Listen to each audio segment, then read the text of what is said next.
नहीं, हमारी कोई आज डेट नहीं हो रही, ओके? और तुम्हारे समोसे cancel. Excuse me, hello, why? अरे अभी तो कहा तुमने। देखो मेरा कोई मन नहीं था इस डेट पे आने के लिए, मैं तो तुम्हारा मन रखने के लिए आ गई, ओके? तुम्हारा मन नहीं था, मेरा मन रखने के लिए आई हो तुम? मैंने सोचा इस अकड़ू इंसान की मैंने पार्किंग ले ली थी, उसमें इसका इतना ईगो हर्ट हो गया, तो अगर डेट के लिए मना करूंगी तो कितना ईगो हर्ट हो जाएगा। तो ये पूरी डेट तुमने मेरी ईगो रखने के लिए करा है? राइट, इतना ख्याल है तुम्हें मेरी ईगो का? हाँ, एक सेकंड, मेरी ईगो के लिए कर रहे हो तुम ये सब?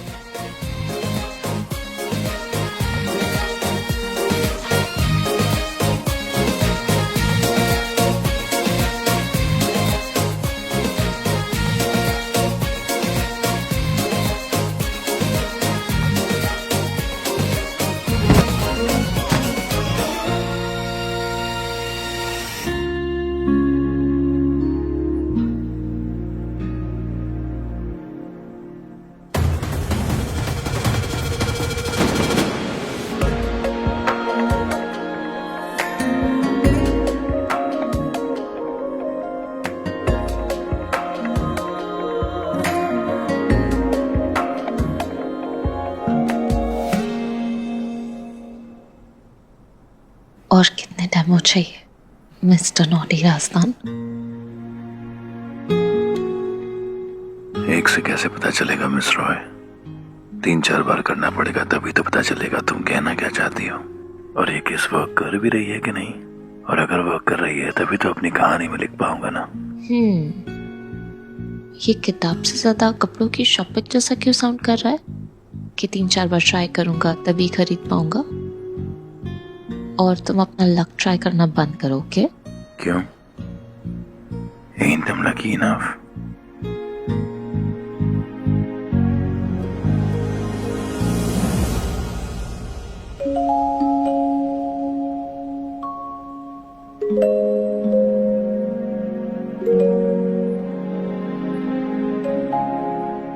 मिस्टर राजस्थान,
ड्राइविंग सेंस तो छोड़ो, लोगों में रोड सेंस भी नहीं है, ये देखो। एग्जैक्टली। अब क्या करे, कोई नजर नहीं आ रहा, कैसे जाएंगे? मैं हटाता हूँ तुम लोग को। You sure? Yeah don't worry.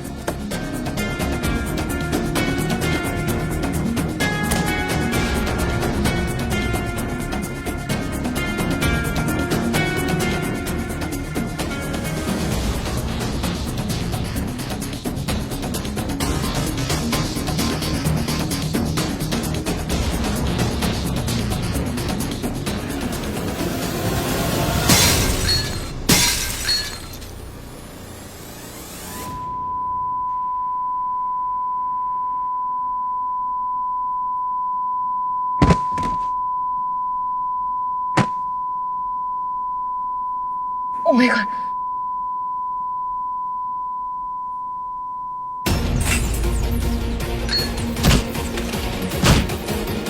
तेरी वजह से आर्या ने सुसाइड किया है, तुझे सजा मिलेगी।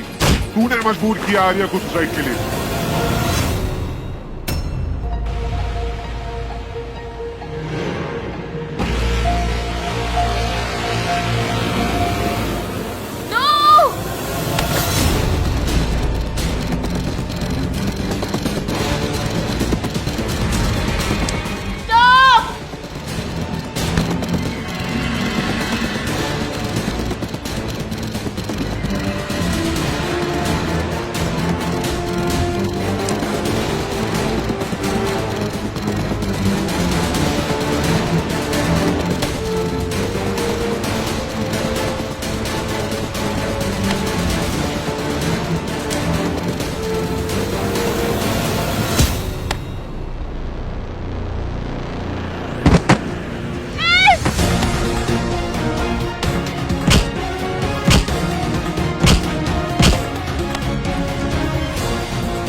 रुको अभिमन्यु, क्या कर रहे हो तुम? एक राइडर हो, कोई एक्शन हीरो नहीं।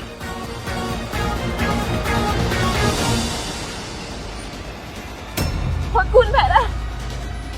डॉक्टर, तुम्हें ऑक्सीजन की जरूरत है। चलो चलो।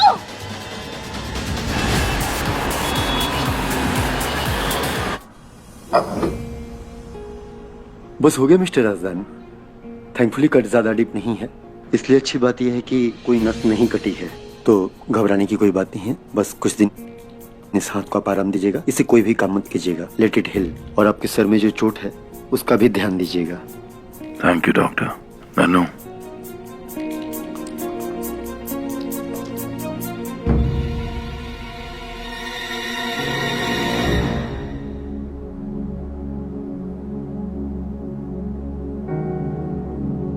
आई होप अब तुम्हें ज्यादा दर्द नहीं है, तुम्हें रेस्ट करना चाहिए। नन्नू अभी कहाँ है? ठीक तो है वो? मॉम,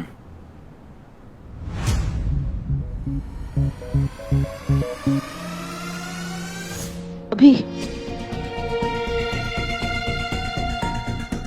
नन्नू, तूने तो फोन पे कहा था कि इस तरह से चोट लगी, ये जरा सी है।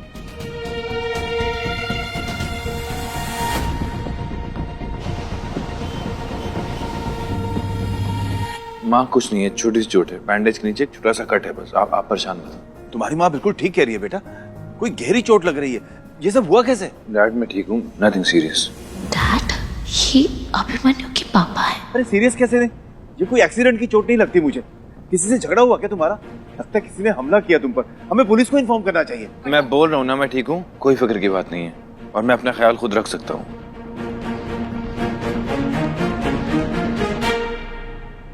ये ओ नमस्ते आंटी। नमस्ते अंकल। नमस्ते। मैं अस्मिता, अभिमन्यु की एडिटर और कलीग, पेपरिंग से। आपके हस्बैंड के अलावा है, यही है। इसे मेरी लिखाई बुरी लगती है। बेटा हम मिले हैं क्या पहले कहीं? मुझे ऐसा लगता है कि मैंने तुम्हें पहले कहीं देखा है। जी अंकल, मैंने पहले आपको लिफ्ट दी थी यहाँ तक। याद आया, अस्मिता नाम बताया ना तुमने? जी। बेटा उस दिन के लिए बहुत बहुत शुक्रिया। No problem.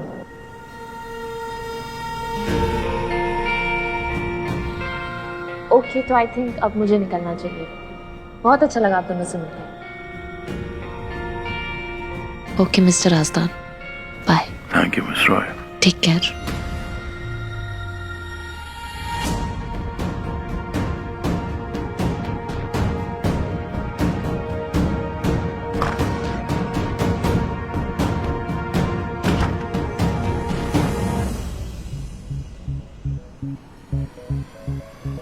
एक मिनट, अगर ये अभिमन्यु के पापा हैं तो ये उस दिन बानी के साथ क्या कर रहे थे?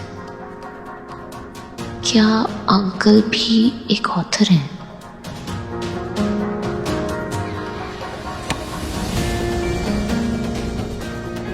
और वो किताब क्या अंकल ने अभिमन्यु को गिफ्ट की थी? पर फिर वो इतने गुस्से में क्यों था जब मैंने वो बुक उठाई?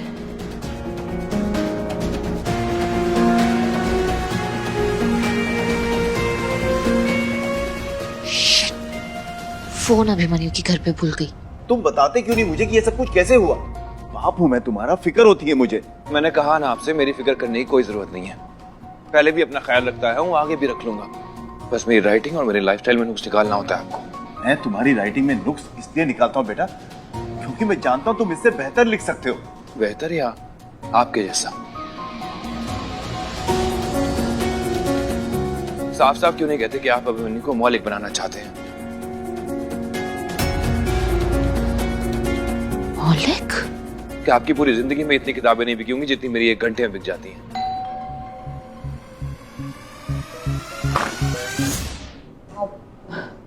सॉरी, मैं एक्चुअली फोन भूल गई थी अपनी।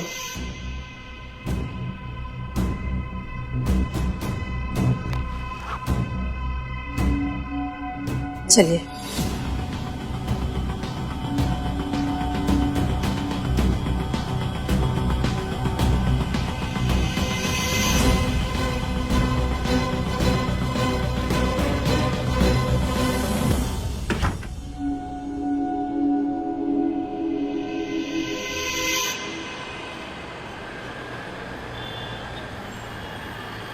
ऑटो ऑटो ऑटो,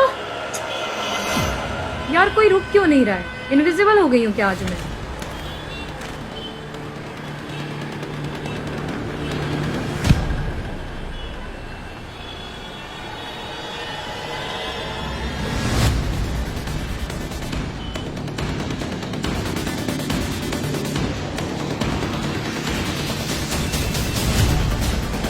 मैं जानती हूँ इस आदमी को, ये तो वही आदमी है, ये तो आर्या से मिलने आता था। शिट।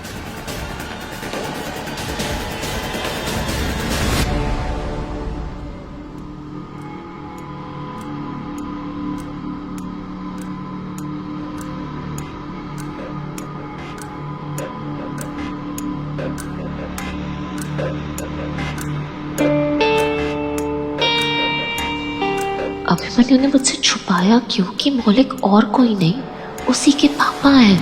मैंने उसे वो किताब दी, उसके बारे में इतना कुछ कहा, और उसने तब भी, और अपने पापा के बारे में वो इतनी रूडली क्यों बात कर रहा था? ये लड़का कुछ साफ साफ बताता क्यों नहीं है कभी भी? सही वक्त आने पर मुझे अभिमन्यु से इसके बारे में बात तो करनी ही होगी। ऐसे कुछ भी सोच सोच कर अपना दिमाग नहीं खराब कर सकती। और उसके पापा इतने महान राइटर हैं, वो कितना कुछ सीख सकता है उनसे। तो फिर प्रॉब्लम क्या है?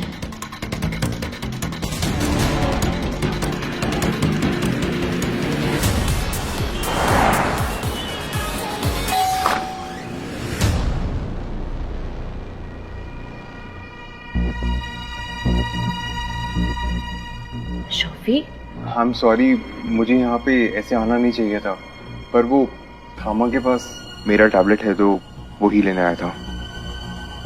अब थामा और मातू भी बाहर गए हैं।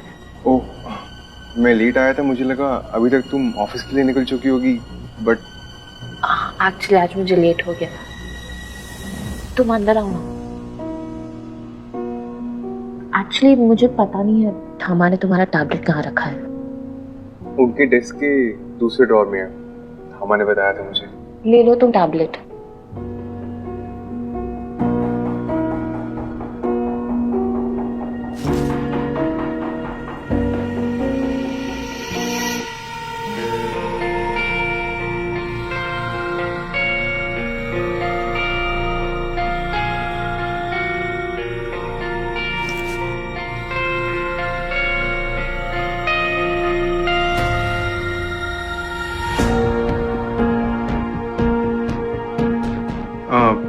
मिल गया।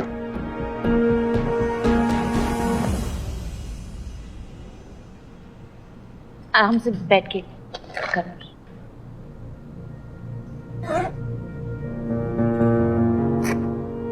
कल रात के लिए सॉरी शॉरी, मैं एक्चुअली डेट पर गई थी अभिमन्यु के साथ।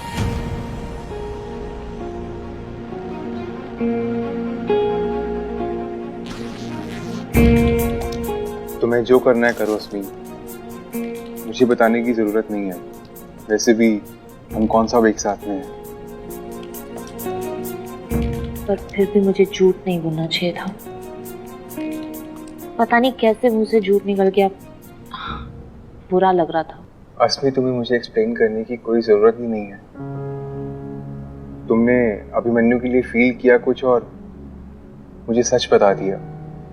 तुम जानना चाहती थी उस एहसास को, अपनी फीलिंग्स को, जो कि तुम्हें पूरा हक है।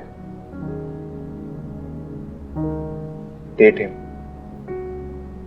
मैं तो बस चाहता हूं तुम जिंदगी भर मेरी एक अच्छी दोस्त बन के रहो। खुश होगी, ये भी कोई कहने वाली बात है? चाहे जो भी हो, हम अच्छे दोस्त हमेशा रहेंगे।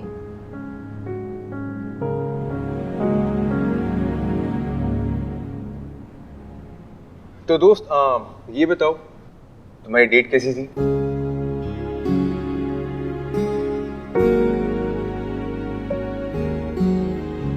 सरप्राइजिंगली अच्छी थी।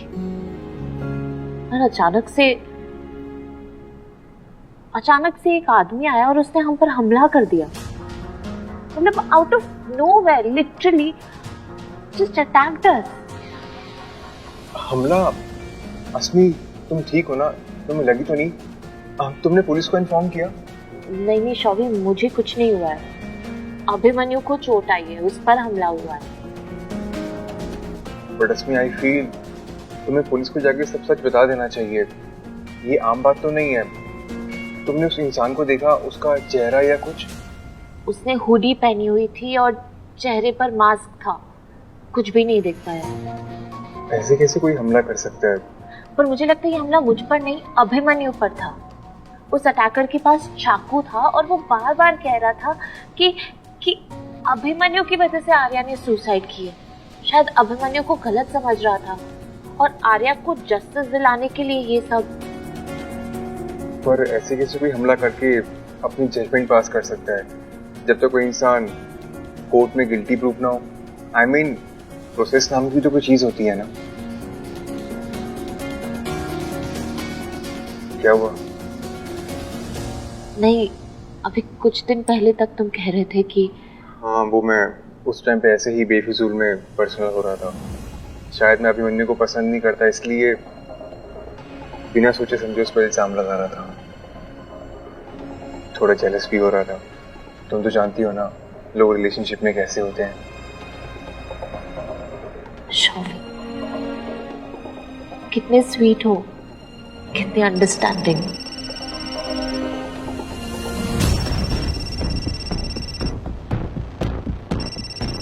परेशान लग रही हो, सब ठीक है? हाँ हाँ, सब ठीक है। वो एक पेंडिंग काम है जो पूरा करना है। आशी, मैं चलता हूँ। Take care. You take care. Bye.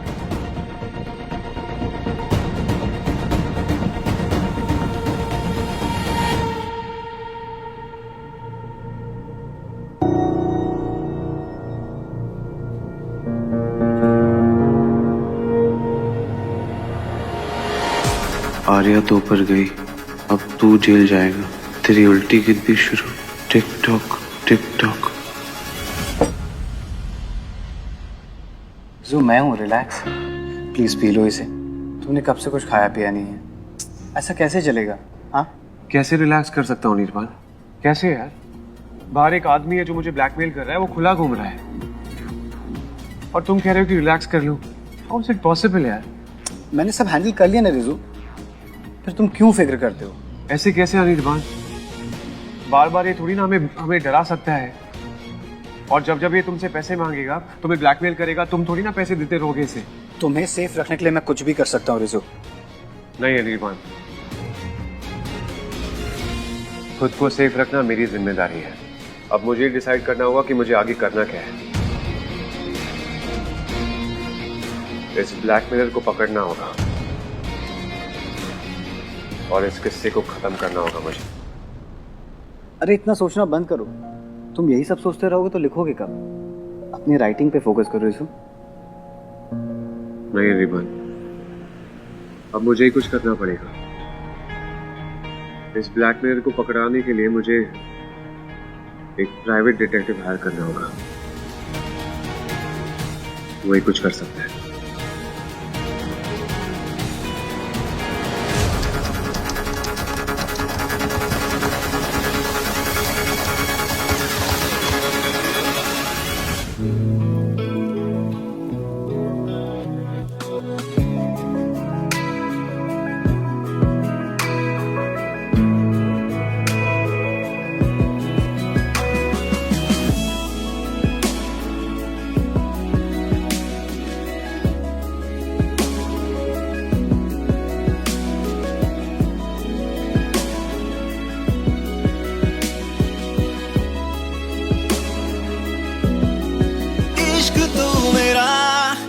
इश्क ही खुदा, इश्क जिंदगी, ओ इश्क तू मेरा, इश्क ही खुदा।